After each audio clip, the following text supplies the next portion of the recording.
welcome back to Ark Survival Evolved, where today we're going to ask the question that I've actually been thinking about for like 2 weeks now. Which dinosaur would be best for a knight to ride in the medieval period? Without further ado, let's get into this.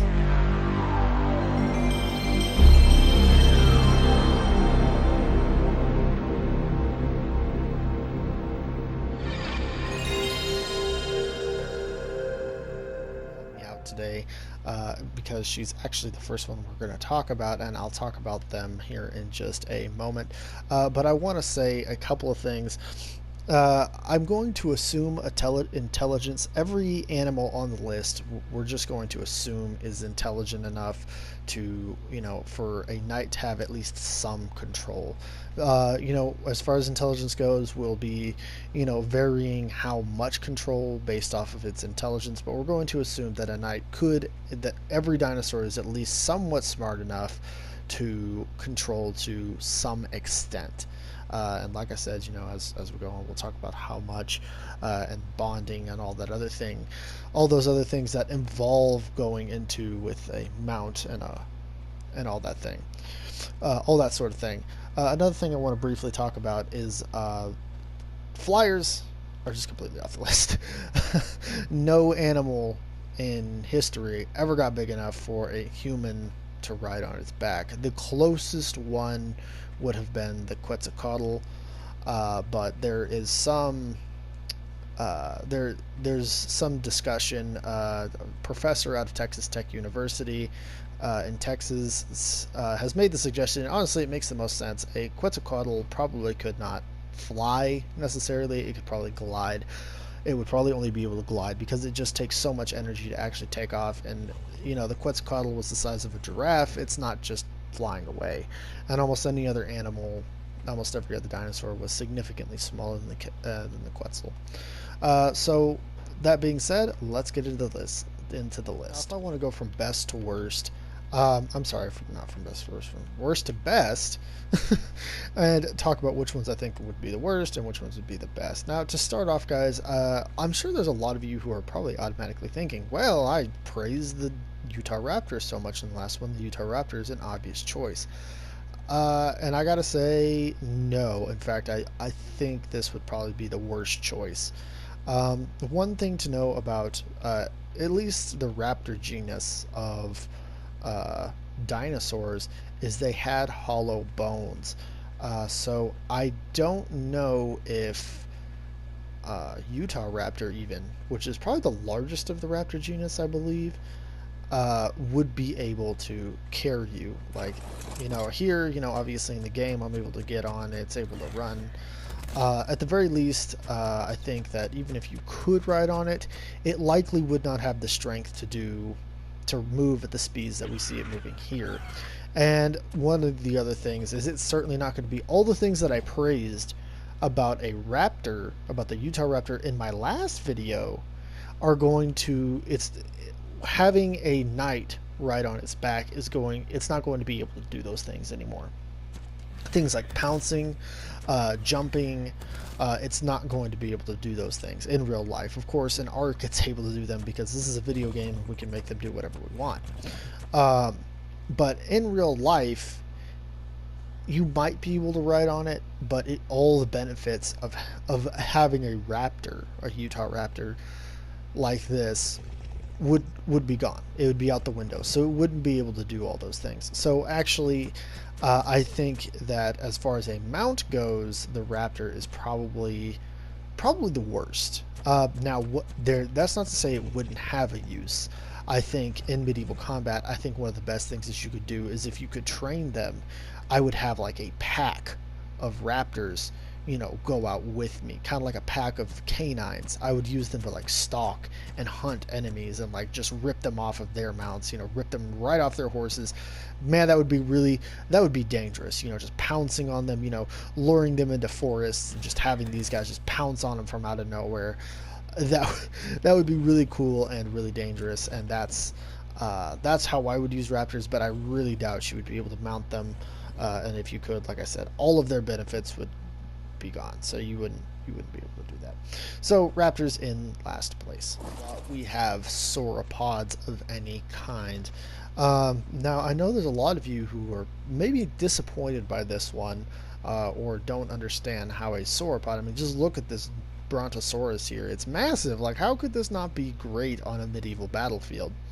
Well, that's its size is honestly, to me, it's going to be its detriment. Now, like I said, some of you may be disappointed, and I'm sorry, guys. Somebody's got to come in last. Now, Miss Button over here was actually in the last place, but when it comes to like, those are for like more, logical, like straight up, like, hey, this animal probably could not even be ridden in the first place.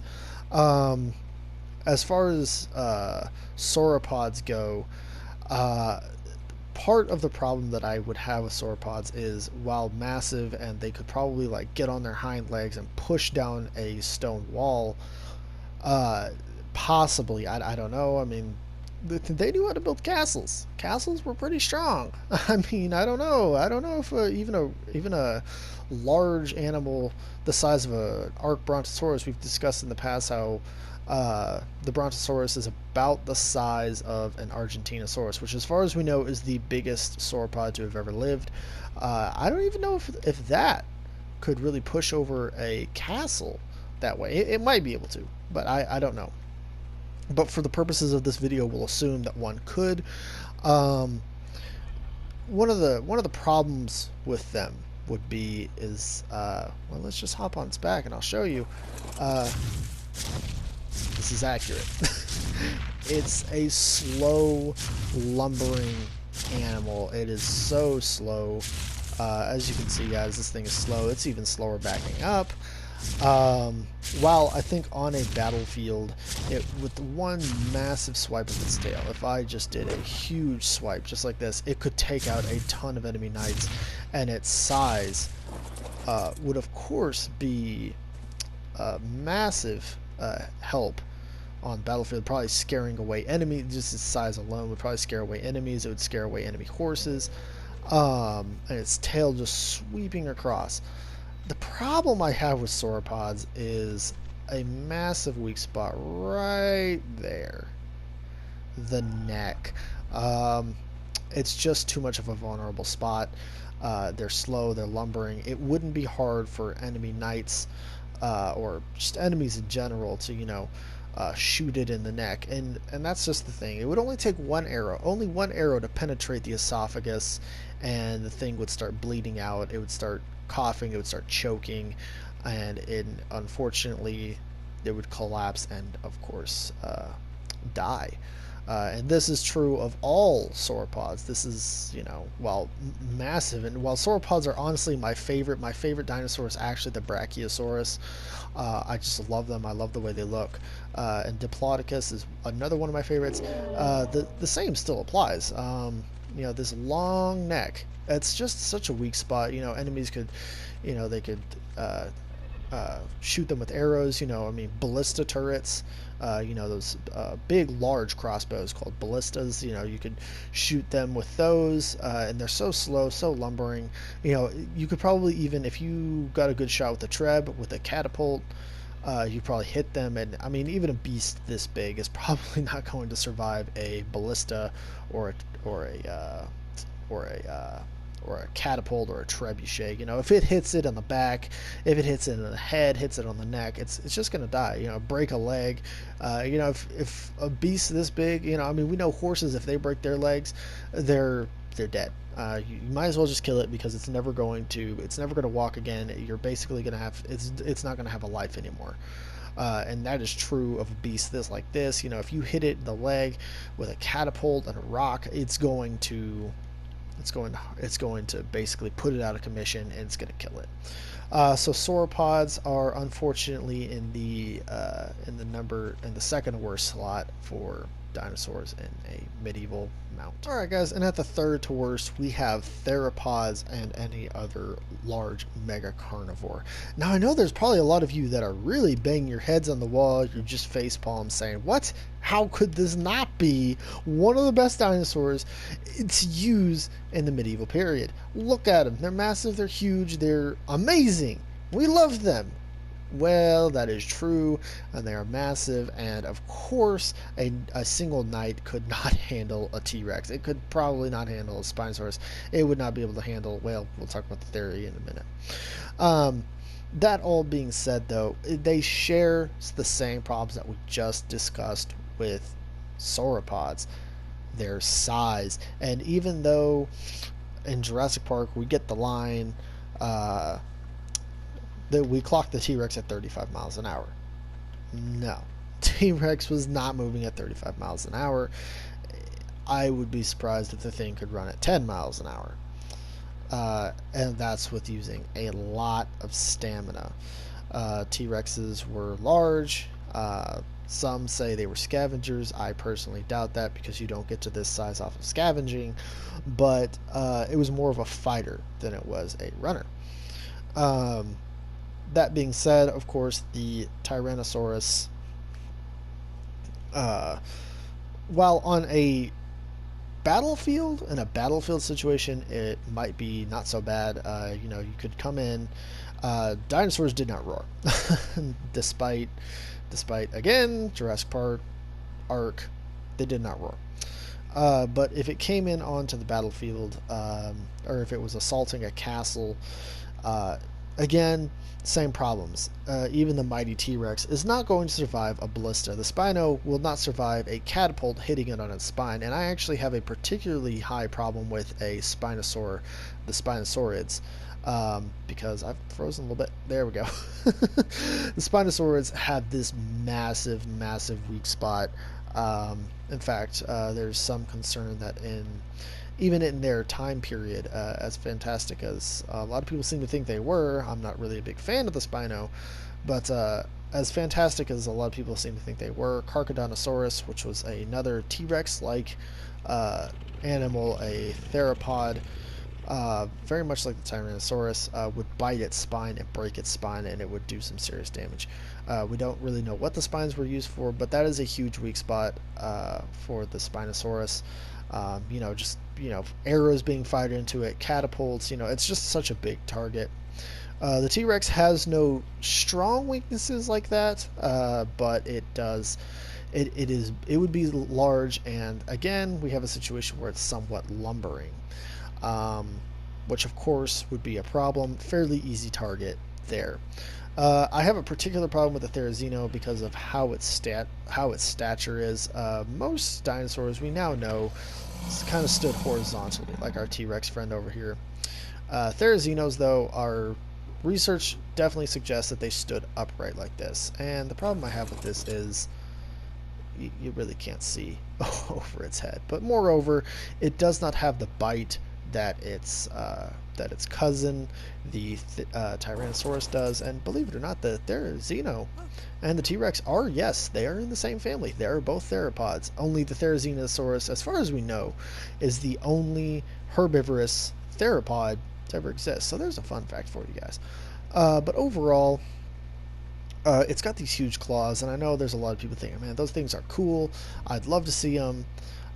These things probably enemy cavalry, and I think all three of these would be fantastic. Of course, any dinosaur is going to be good against enemy cavalry, because horses are good, but they really don't have a lot of straight attacks. I mean, obviously, if you hit somebody with a horse, that's going to be, it's going to be that person's going to get hurt very badly. But all three of these, unfortunately, in any other situation, they're going to be bombarded by arrows. And again, we don't know how strong their scales were, but overall, I fear that things like ballistas and catapults would really put a hamper on how good a theropod would be, and so I put them down this low. Let's move on to the armored dinosaurs, Stegosaurids and Ankylosaurids. These are, again, I'm just kind of going off families, and these are two that I feel would have kind of different niches, but are I feel like are similar enough, and I decided to put them in the same one because they could either be pretty good or not so good. So let's start with our friend the Stegosaurus here. Now the Stegosaurus is going to have similar problems. They're both going to have the same problems that we've discussed so far, slow and lumbering. However, as you can see, we've started to size down a bit, so they're not going to be so easy to target. Uh, in fact, I think they're just about the right size that they would be fairly difficult to target. The Stegosaurus, to start with, has a decent ability, or I'm not really sure what word I want to use, but I will go ahead and say ability, and that is these plates. These plates here were actually, believe it or not, made to be attacked by the predators of the time, things like Allosaurus and other animals that it may come in contact with. These plates would actually, they were intended to be attacked. So that being said, just like the game suggests, arrows and things would actually hit this and they'd either bounce right off because they're made out of almost solid bone, or they would stick, but the Stegosaurus wouldn't really notice it because, again, these things were made to be attacked and thus had very few nerve endings. Add on the fact that it's very spiky tail here at the end. Now, as we've discussed, I don't know that any kind of keratin or any kind of spiked attachment like this is going to be able to get through armor, at least not easily, unless, you know, it found the weak spots. But its tail would definitely, you know, in a sweeping motion, would definitely like knock over the knights at least, and to which case, you know, your fellow knights could run up on them and just start swinging their metal swords and, you know, penetrate their armor when there's not much the enemy knights could do. That being said, again, we have the unfortunate situation of slow and lumbering. Even these plates are not going to protect it against ballistas, but it will definitely help against regular arrows, and it will prevent you from getting shot off. That's one other thing I've kind of forgotten to mention up to this point, but the other animals that we've discussed do have a seeming issue with you being shot off of a sauropod, off of a T-Rex, because they're so slow and lumbering. An enemy might get a decent shot on you as you were riding. So that would obviously cause you some problems. But for Stegosaurus, not so big an issue. Next we have the Ankylosaurus, and like I said, these are kind of in the same category. Now, in Ark, the Ankylosaurus is one of the few animals that is significantly smaller in the game than it would be in real life. In fact, I believe real life Ankylosaurs were almost twice the size, putting them about the same size as a Stegosaurus over there. Just, you know, not quite as tall. That being said, though, as you can see, one of the amazing things about Ankylosaurus is this armor. This armor, not even the mighty T-Rex could bite through this armor. Add on the spikes that it has here, and, you know, you've got yourself a living battering ram. And that's honestly what I wanted to say. I don't know that it would make such a good mount. Because, as you can see here, you'd have to build a saddle, which kind of leaves you very exposed. Which, of course, horses and everything there leave you kind of exposed anyway. But that being said, you could definitely use this thing as a battering ram. You could use it to, like, have enemies, like, shoot at it, and the arrows are just going to ping right off of this armor. It's not going to penetrate. It's not going to get... I doubt they would get any penetration. Again, they would have to use catapults and ballistas, and I think these things might just be small enough that they would generally miss. They might not. You know, I mean, I'm sure that they might get a few lucky hits in somewhere. But the Ankylo and the Stego, I think, would both make decent mounts. The Ankylosaurus would have the unique opportunity to swing its tail and probably start breaking at walls. At the very least, due to its size, it wouldn't have to attack a wall. It could probably attack a front gate. Now, a front gate, assuming it was made out of wood, which I believe many of them actually were, it could swing its mighty tail and just break through the front gate and allow your soldiers inside. And of course, it would be getting pelted by arrows, but again, it really wouldn't care because of all the armor on its back. So yeah, That's these guys. We have a parasaur or anything similar to. So this would include things like Corythosaurs and others similar to as well. Now, I think these would actually be really good mounts. Now, in games like Ark, of course, they are treated like kind of crap. They're treated like they're not very good. And of course, in dinosaur terms, they may not have been so good. Um, but in night terms, I think they would actually be fantastic. A lot of the shortcomings that they have in Dinosaur Land would actually make them pretty good in Medieval Land. And here's why. Uh, One of the things about them is they weren't exceptionally large. They were more pack animals, herd animals, um, but one of the things is they're just big enough to be able to tank things like arrows. And they're just fast enough to probably avoid things like catapults and ballista turrets. It would make them extremely effective mounts. Add on the fact that they're about the size of an African elephant, and you have yourself a pretty decent mount. Not quite the size of an African elephant, but close enough. Um, Add on the fact that even though in this game they're shown as being relatively slow, even this though is it's not quite as fast as, say, a horse. My apologies. It's going to be about as fast as an elephant, and elephants did actually make extremely effective combat mounts. Now, one of the things is they probably aren't going to have uh, some weaknesses. They will probably have some weaknesses. One of the things is they're more timid. They were more timid in reality. Now, of course, depending on their intelligence, of course, we don't know exactly how intelligent they are. However, I would assume by their social structure that they would have to have at least some decent levels of intelligence. Because one of the things is they would basically have lookouts, and they would look out for predators, and then if a predator came, they would use this giant nozzle that they have here to basically trumpet and alert the rest of the herd that, hey, danger's around, we need to get out of here, and then they would all kind of take off. Um, and that would actually put them in a decent position. You know, a parasaur here could, you know, if you could teach it to like signal, you could signal your allies and tell them when kind of when things are going on, and you know, instead of having to use a flag or a human with a trumpet, you could just have it do that for you. But again, though, its timid nature might make it so that it might not be willing to go into battle. You may have a situation where they ran off fairly regularly, and that would of course be a problem if it was running away from the battle. But if you could get it to go into battle, it's as you can see here, it's got a fairly thick body, but it's also going to be fairly fast and fairly small. You know, small enough that it's not going to be so easy to target with ballistas, and not so slow that it's going to be easily easily targeted.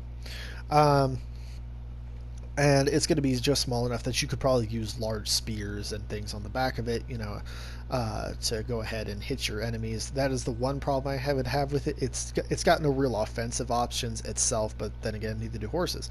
So that being said, I think the Parasaur is in a pretty good position. Guys, and then the second to best place, we have a Triceratops or any of its horned brethren. These guys I feel would be extremely fantastic. Now, for one reason, it kind of depends on which one you got. If you said, say, got the theorized maximum Triceratops, yeah, I don't know, because I think it would be a little too big. But most regular horned Triceratops would be fantastic, because as you can see, it's got this giant frill, which would be great against absorbing arrow fire. Add on its giant horns, which could just absolutely rush through all enemies. It would be fairly fast, and it would be, of course, here in the game they made it to where it kind of moves a little lumbering. I think it would probably move a little more like this, and kind of kind of a gallop. And I think if it moved in a gallop type situation, you would really have a fantastic beast. They'd be shooting it with arrows, and it would just be hitting the frill, and the Triceratops likely would not even care, because in almost every situation, this frill was made out of purely bone. And then, of course, you could just use its massive horns to just absolutely knock away all your enemies. You could also use it as a battering ram to kind of rush and charge through an enemy gate, like we talked about with the Ankylosaurus, only I think it would be more effective with the Triceratops. You would just have to kind of watch out for them dropping oil and fire on you. But overall, I think the Triceratops would be a very good mount. Not quite as good as the ones in our number one slot. We'll talk about those here in just a minute, but I do think the Triceratops would definitely be in the top slots. I thought very hard about it between this one and the next ones that we'll talk about in the first slot, but as far as a mount goes, I think this would be very good. The only problem I have with it is its size. It might make it would be such as that it wouldn't be too hard to target, but not so that it wouldn't be too easy to target either. Again, this depends kind of on the Triceratops that you picked, because like I said, some are larger than others and some are smaller than others. But all that being said, I think the Triceratops also finds itself in a pretty decent spot. So yeah, let's move on to the best slot. Alright guys, and in the number one slot we have anything like this. We have Allosaurus, Carnotaurus, and Baryonyx. Especially the Allosaurus, but we'll talk about that one here in just a minute. The problem I would have with the Carnotaurus here would be it was a little early. Yeah, I believe these things popped up about the Triassic period, I want to say. Oh no, about the Triassic. I believe they were in the Cretaceous. I don't remember. I believe they were in the Cretaceous period, but they were not pack animals. And I will talk about why I have a problem with that and that out of the Baryonyx here in just a moment. Now, the reason I particularly have a kind of more of a problem with the Carnotaurus is its head was really small, and therefore making it, if somebody got a spear inside of its mouth, it would have a serious problem. Add on the fact that its arms are so tiny, they were literally useless. Now, again, we've talked about in the past how the arms of T-Rex, still debate on what they were used for. The general consensus of a Carnotaurus was that they were used in infancy, and then not much else. After they passed infancy, Carnotaurus arms they didn't need them anymore. That's why they grew back like this and looked more kind of, if you look at them, they look kind of like wings, little tiny turkey legs. The only thing that I can say it has going for it is its horns and its headbutting, but again, that's just putting one of its many weak spots in the line of fire for somebody like stick a spear in it or something. Which, of course, on one hand, I think that's not so bad. On the other hand, I don't know. Its size, of course. The reason I really picked it is because of its size. It's here mostly so that way I can show you that this one shares about the same size as a Allosaur would actually be. The Allosaur in this game is a little big, and I think it was about the same size as this Carnotaurus here. Next, I want to talk about the Baryonyx. One of my other favorite dinosaurs, as a matter of fact. There are actually two of my favorite dinosaurs here in the number one slot. The Baryonyx, though, while its claws were definitely used more for fishing, it probably would be able to slice. And if you could use those claws to find the weak spot of a knight's armor, it could definitely do some damage to some enemy soldiers. And then, of course, that being said, its snout, it had a very strong grip with its mouth there. Again, one of my favorite animals, and its size, again, just perfect. It was relatively fast as far as we know, and very adept at swimming. So if you needed to swim across a moat, the Baryonyx is going to be the best thing for you. It's not going to be slowed down by enemy moats or anything like that. And then I think the number one out of the number one slot is the Allosaurus. Allosaurus would have just been fantastic uh, medieval mounts. One of the things that they have going for them is their intelligence. Originally, we thought Allosaurus may have been kind of dumb, but now we believe that Allosaurus were actually probably some of the most intelligent dinosaurs that ever existed, outside of course, things like raptors and T-Rexes. Misconception that T-Rexes are dumb. T-Rexes were actually extremely intelligent with very large brains, and Allosaurs would have been very similar.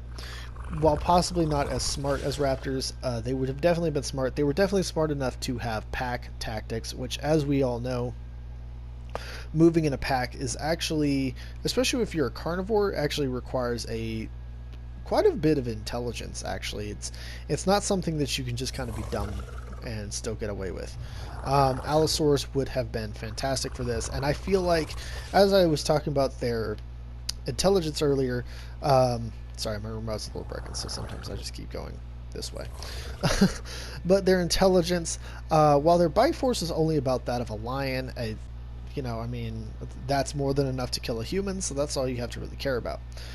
Its claws, though, I'm frozen once again. Its claws, though, again, fantastic things. You could swipe away. It could use those claws to swipe away enemy knights that got too close. We know that they were also very, with their pack tendencies, that would make them intelligent. And if you could, assuming you could train them, this would probably make them very good at getting along with humans. Getting along with you. It would probably get very endeared to you. And one thing that I thought about when it comes to horses is, and it's one of the problems with cavalry, if you have a horse, and you're shot off the horse, you lose the horse. Or if you lose your horse or whatever, somebody else can come and get it and take it back. If you got an Allosaurus and you could get it to sort of bond to you, and say assume the enemy tried to capture it, the Allosaurus wouldn't allow that. While horses don't really have any offensive mechanisms outside of just general kicking, to try and get any opponents that try to take off with it, try to get them to go away, it probably would not do that because it's not going to put itself in any kind of level of jeopardy like that. The Allosaurus would, in all likelihood, have the ability to defend itself, and thus would do so and not allow itself to be captured. And that is why I think the Allosaurus would just be so fantastic. I love Allosaurus. Allosaurus are probably my favorite carnivore. It's very close between the Allosaurus and the Baryonyx. I just love them both. Now, like I said, it was very close. The Triceratops almost came in first, but I just think the Allosaur especially the Allosaur, edges it out. Very fast, not too big, intelligent. It's just got basically everything going for it, and its pack tendencies especially. So I think the Allosaur comes in the number one slot. I think it would be the best mount for a medieval knight. I could just see you rushing into battle with on the back of an Allosaurus, spear in hand, cutting down your enemies. The Allosaur, taking advantage of its teeth and biting anybody that doesn't have too much armor on them, especially archers, and just tearing them to shreds. And I think it would just be the most fantastic dinosaur for a medieval knight. Alright guys, that all being said, I hope you enjoyed the video, and tell me in the comments below, did your dinosaur make it where you thought it would make it? And tell me what kind of a dinosaur do you think you'd like to see or ride on in medieval combat, or which one would you like to ride, period. So all that being said guys, I hope you enjoyed, and if you did, be sure to like and subscribe, and if you really like the content, maybe consider hitting the bell button, but I won't pressure you into that. Do it anyway. I hope you all enjoyed, and I will see you all in another time and dimension, whenever or wherever that may be. Till then, peace out.